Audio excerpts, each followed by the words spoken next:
and ShanTrail King are residents in the Central Texas area.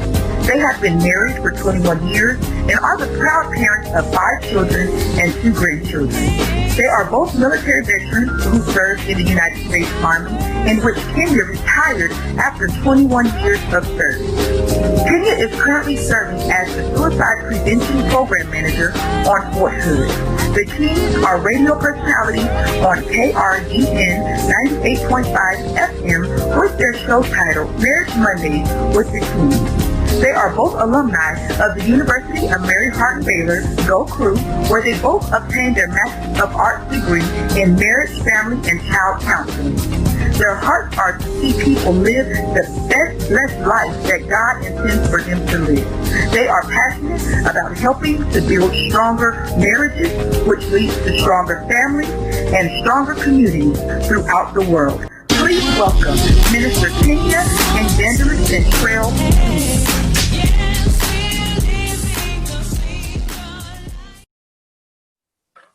All right, here we go. In order for you to enjoy a seat at the King's table, you got to have plates.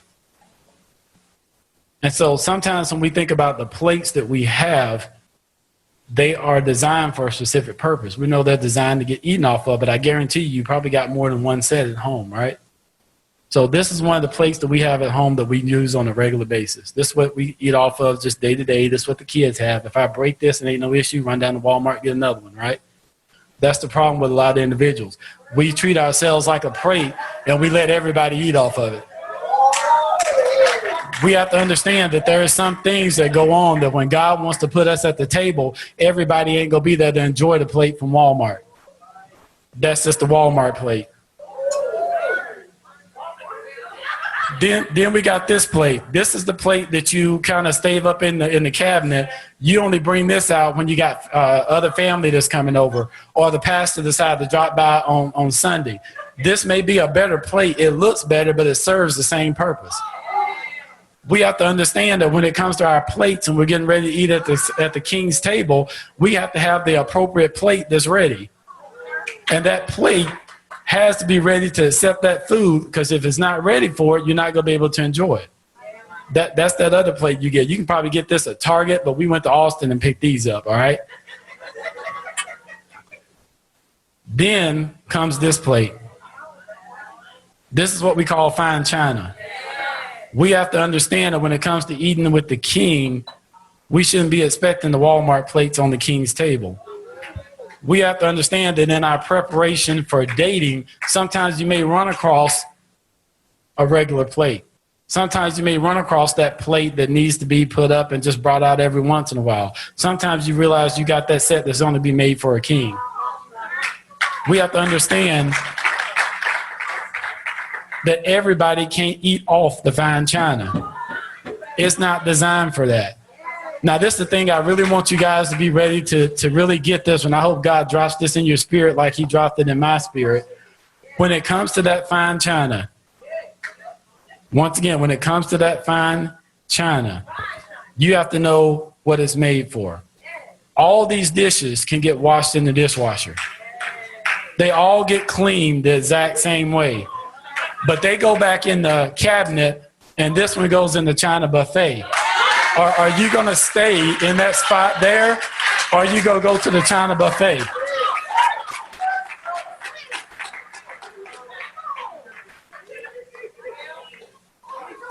So what we have to understand is that I covered 3 different plates. 3 different plates that were there. Walmart plate, one we got down in Austin, and then we got this fine china. We had to travel somewhere to get this fine china. We had to go all the way to Germany, stay over there a few years, and then drive over into Czechoslovakia to get something that's stamped on the back because nobody else ain't gonna have this. You gotta treat your spouse like she's fine china. Nobody else can't have this right here. I'm the only one that's gonna eat from this plate.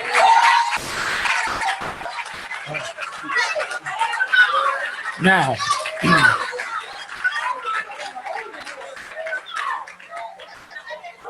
y'all gonna have to forgive me on this one because I forgot about a plate.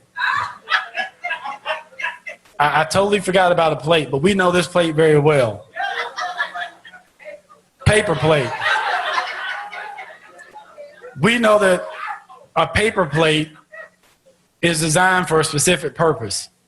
It's designed to be used and then thrown away. All too often, men, we let these women come here and treat us like a paper plate. They get what they want on the plate, and when it's done, you're disposable. God never meant for us to be disposable. He didn't mean for our spouses to be disposable. Now I'm going to flip this whole thing over again. I'm going to go back through my plates, but I'm going to do it fairly quickly. This paper plate's disposable. You put some food on it. If you get too much on there, guess what happens? It bends, it breaks, it falls apart. You get it wet, stuff falls out the bottom. When you're sitting at the king's table, ain't nothing falling up out of this. You have to understand what plate you are. And God just told me to just drop this in my spirit. You may have some individuals sitting here that realize that you've been that paper plate, but that don't mean God can't turn you around and make you this right here.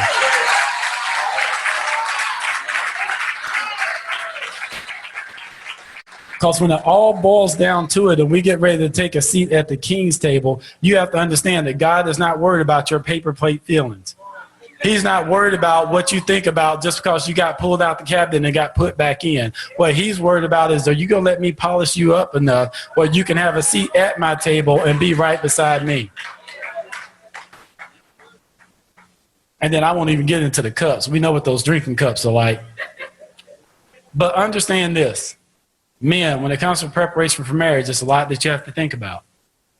That responsibility, not only from what is expected of you as a man, but what is expected of you as a godly man.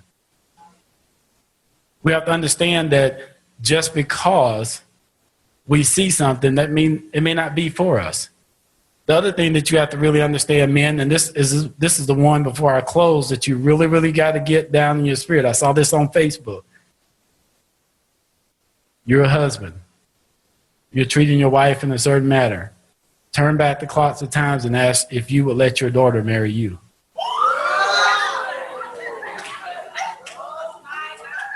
See, what we have to understand is that we are tied more than just the marriage and the way that we act. Our kids are watching this. You are building a legacy. And when you build a legacy, you're passing something down once again. And that brings me right back to the plate analogy again. If I break one of these plates here, I just go get another one. But if you break this one, you mess up the whole set. You break this one, you mess up the whole set. You break your marriage, does that break your kids? If you break this, does it get down to the point where your children's children are still tore up from the floor up?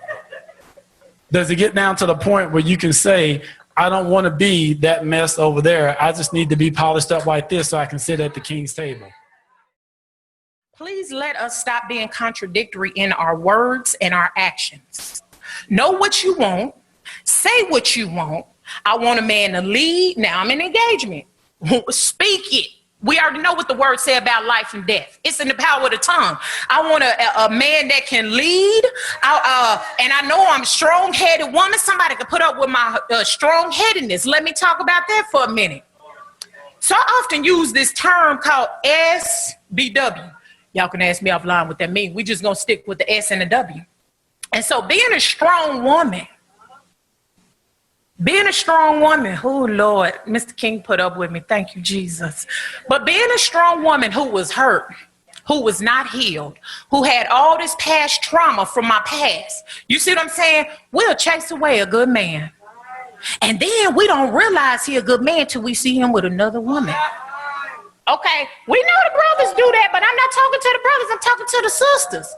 Sometimes us being so strong, and let me tell you why I say that. I pushed this man away for a minute, and he was like, I love you. And I was like, you don't even know me. You know what I'm saying? I had the neck thing. I'm telling you, Lady J was talking about me last night. Y'all just don't know. I chased this man. I want you to be my wife. Because I was all about my son. I came into the military to take care of my son. I ain't got time for this. It's me and little man. That's all I'm focused on. But he kept being persistent. But me being a strong woman, which ain't nothing wrong with that, because mama told me to be strong. You know what I'm saying? An independent woman and all that. But she didn't teach me the rest. I had to learn that when I got into a marriage. And so I was so strong that I wouldn't even allow him to lead. So my question is, my sisters, do you want a husband or do you want a son?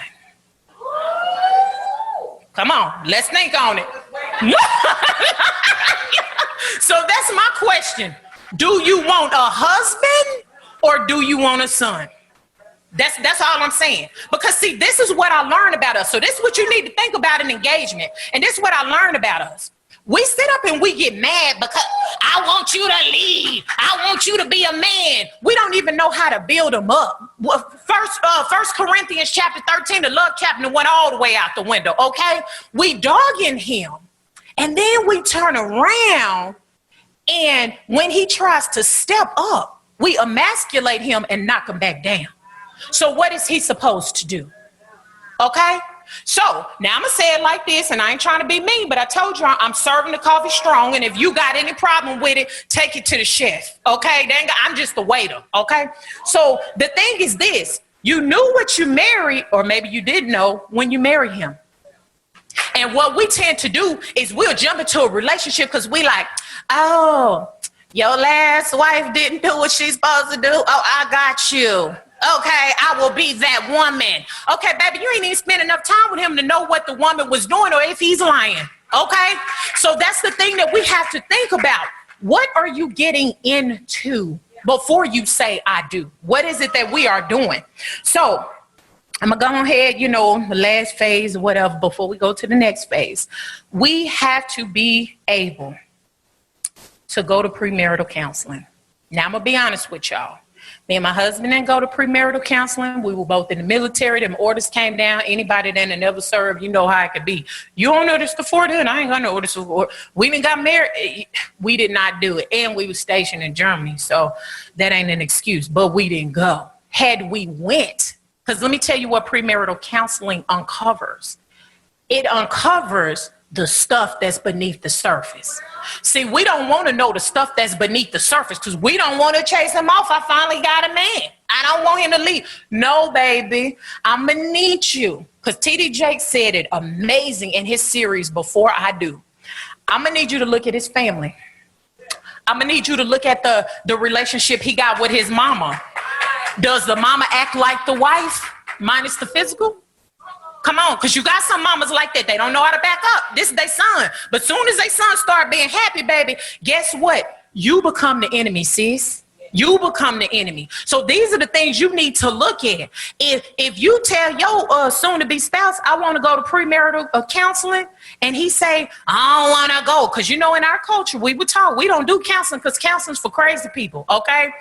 I used to think that too until I became a counselor, but so the thing is, you need to ask some serious questions because you got to understand this is the time of investment. And what are you going to be investing into? Okay. So why do you not want to go to counseling? Well, because we don't do that. Look here. That's not good enough. That's not good enough because my thing is this. I need to know what we going to do when times get rocky. And see, it gets me when people talk about marriage and they say, well, marriage got their ups and downs. Everybody talk about the up, but don't nobody want to talk about the down but the kings. That's what we talk about and how we made it over and made it through. Okay, so why do you not like to go to counseling? How are we supposed to heal if something happened? Well, we'll go talk to my mama. The devil is a lie. Okay, don't, just tell mama to pray. That's all you tell mama to do. Don't,